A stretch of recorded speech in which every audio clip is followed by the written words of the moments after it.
In this video, I'm going to share with you 9 different styles of repurposed content. So everybody is obsessed with making reels, and reels are a great kind of content, but it's not the only kind of content, and in a lot of cases, it's not the best kind of content. So I'm going to show you how you can start with those reels, but turn them into 9 other styles of content to maximize your output and also put better, more appropriate content in front of the right people. So let's jump into it. Before I jump in and start showing you these styles, I want to show you why this is important. So if you go to any post on Instagram, any of your posts, there's this button that says View Insights. If you click on that, it'll show you how many followers versus non-followers consumed a piece of content. We compile all that data for our clients in a spreadsheet. And when we do our filming sessions, we will sort by followers or non-followers. And then we'll just go, okay, what were the top 5 posts that brought in a new audience? And why do we think that worked? And how can we dig down deeper into those subjects or say the same things in new, fresh ways so that we continually refine our messaging? But if we search by current followers, the interesting thing is that the best content is almost always repurposed content. There's a bunch of reasons for that. I'll get into it when I talk about each individual post, but I think we need to have kind of a 2-part strategy. We use the reels to attract new followers and then the repurposed content to heat up our existing audience. So that is why I think it's so important to repurpose content. Yes, I want to maximize our clients' time. Once we have that knowledge kind of pulled out of their head, we've found the gold, we've extracted it. I want to turn it into as many posts as possible just to create more content. Also, not everybody's going to see every single post. So if they miss one, I want to put that same concept in front of them in multiple ways. And also, I want to speak to multiple learning styles. Maybe somebody doesn't like to watch a video, but they like to listen to audio. Maybe they don't listen to audio, but they like reading text. We can put that same concept in front of them in multiple styles until we find the one that resonates with them the best. So that's the reason why I like to do so much repurposed content. So having said that, let's dive in and I'll show you these content styles. The first one are carousels. So if we ever do a video that's like, 3 things or 5 things, it's super easy to turn those into carousels.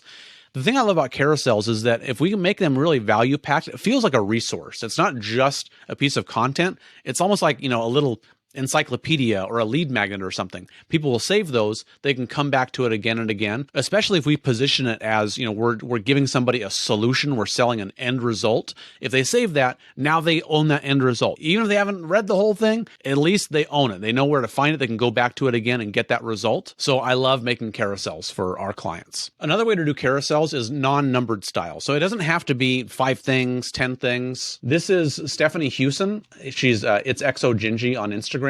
And she does these carousels all the time. It's almost like a mini article just broken into individual slides. She knows how to speak to her audience so well. I'm not even in her audience. Yeah, I'm an old bald dude. I am far from her avatar, but her content speaks to me so much. So I think that my point behind these non-numbered ones is that it doesn't matter if it's video or text or if there's captions or no captions or a lot of editing or no editing. What matters is the message itself. We need to get really good at saying the right thing to the right person.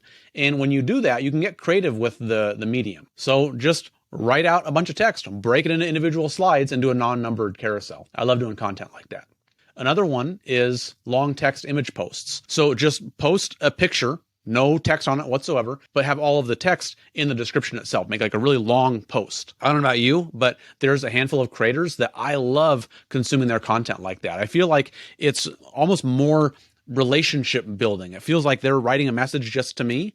And I see so much video content in my feed, which is great. I love watching video, but for some reason, the written form, it just feels a little bit more personal. That kind of doesn't make sense. It seems like video would be better if I'm seeing your face. And I don't know, maybe it's just me. I was a nerdy kid growing up. I read all the time. So maybe the written form just speaks more to me. I don't know. Once again, I love doing that kind of content for my clients. Another thing we can do is stories. I try to make as much story content as we can for our clients just because it's a whole other part of the app where you need to be discovered. We can create as much content as we want in the feed, but if we're not posting any stories, that's half of the experience on Instagram that we're completely cutting ourselves off from. So what we do is we just write out the text and then clients can either share pictures from their camera roll or we'll just find pictures on Unsplash or somewhere else. I love consuming content like this for myself. There's a handful of people that I follow that, I read all of their stories like this. So I just had this epiphany where I was like, well, if that's the kind of content that I consume, we should create that for my clients as well. So I love making that kind of content. We also do quote images. And this can take a lot of different forms. It can just be, an image with giant letters. It can be a note, as if you're just writing yourself on your note app. It can look like a tweet or a million other variations as well. Another thing that we'll do is we'll make a quote image that's similar to that. And then we'll try to make it, I don't ever like being controversial just for controversy's sake, just rile people up, but we'll make a post that's designed to get people talking. And if we have one that takes off, if there's a lot of engagement that's going on, I'll show that to my client and then they'll react to it. Maybe we'll even scroll through the comments and answer people's questions or speak to specific comments that they left. And then we'll do like this, where we'll have the original post behind them and then their face green screen style on top of that image.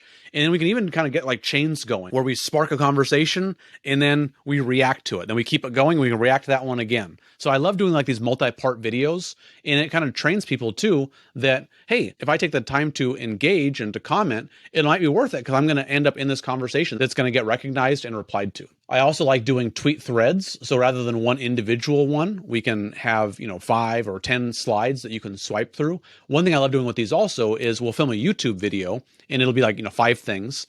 And then I'll make a carousel that has 5 slides. And each one of those is one of the points in the YouTube video. And then on the last page, I'll say, if you want to learn more about this or dig even deeper, there's a YouTube training video linked in my bio. Go check it out. So now we have one original interview where we pulled that concept out of the client's head and it became a YouTube video. It became a tweet thread. We have multiple pieces of content that fit together to suck the viewer into our web and get them binging our content. Another thing that we can do are tweet videos. So the tweet itself is the same, but we'll put a video behind it along with audio. So, we can't post images to TikTok or to YouTube Shorts, but we can post it as a video. And we can do it, just 3 seconds and loop it. And now if you're scrolling through your feed on Instagram or Facebook, you can read it just as an image, but we can also double dip and post that as a video on the other platforms so that it can be discovered there as well.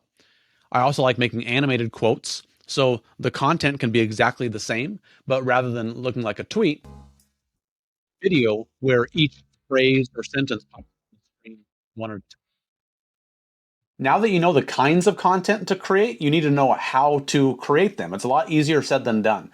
I have a video where I walk you through my content conveyor belt, and it includes how to create all of the repurposed content. In a nutshell, we transcribe all of our videos using AI. A writer proofreads and corrects those and writes scripts for all of our repurposed content. They hand it over to a graphic designer. They design all of it, and the virtual assistant schedules all of it. So if you want to see actually how that works, and I'm actually going to show my screen and share our content production kind of project management system. I call it my content conveyor belt. I'll link that video below. Go check that out. I'm sure it's going to be helpful for you. Thank you for watching, and I will see you on the next video.